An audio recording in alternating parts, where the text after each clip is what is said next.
Good evening. In all honesty, I hate recording videos. I really do. It makes me feel like I'm screaming into the void. And yet, here I am. In all honesty, it seems to be a rather socially acceptable addiction. Yet, it is this very distaste of interconnectivity that inspired me long prior to receiving this assignment to kind of unplug and take a break. However, I discovered a few things I wasn't quite prepared for, in all honesty. The simple fact of the matter is, God is a jealous God who all too often, even us believers, place other gods before him. Power, fame, fortune, any number of other fleshly desires. Yet, after taking some time to consciously be silent, still, separate, it truly was a humbling experience to be in his presence. This sense of humility made me reflect on the actions that God took with Sodom and Gomorrah. In turn, this led me to the realization that in this world of hedonism that we as humanity have made, it is a world given to us, and one that can be taken in just an instant. Yet, as fathers do, he grants us the freedom to make our own choices, and we live with the consequences. And as time progressed in this meditation, my mind moved on, yet the thought of fatherliness remained. As my mind wandered and I began to meditate further, I eventually recalled Psalms 23, verse 4. Yea, though I walk through the valley of the shadow of death, I will fear no evil, for thou art with me. Thy rod and thy staff, they comfort me. As this verse came to mind, the rod and the staff stood out in a stark contrast. They are not only implements used by a shepherd to protect,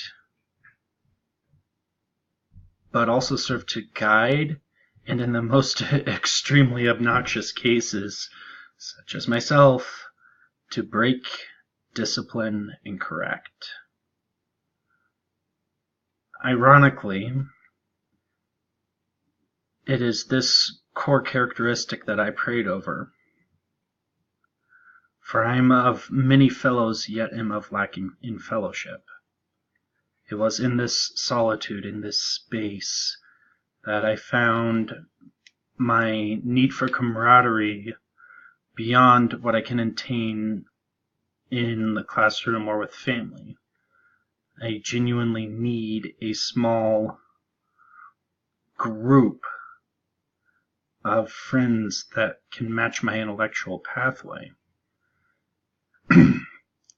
Because I am that sheep that tends to wander off and be snarky and obnoxious. It is this lack of fellowship has also put a strain on my personal relationships. I'm struggling to maintain any semblance of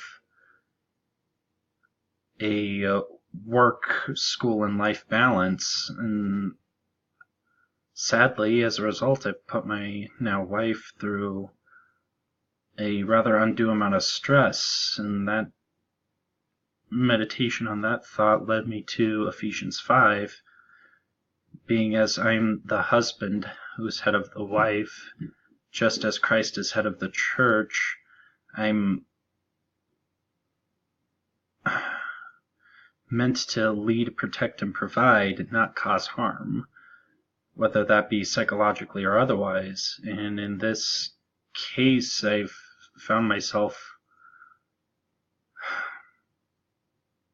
frankly putting finances ahead just to provide that little extra, and that seems to be now to be a rather misguided concept, and thus I came to the conclusion that a new means of more consistent employment is required,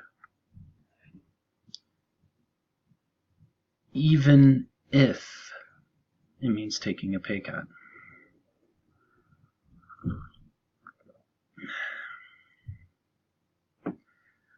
Finally, while in meditation, I had an epiphany. It was quite painful to be cut off from the rest of the world, to not have instantaneous communication with anyone for every reason. It was painful to remove myself from the constant bombardment of social media, to have to sit down in a quiet space and wonder rather than just Googling it.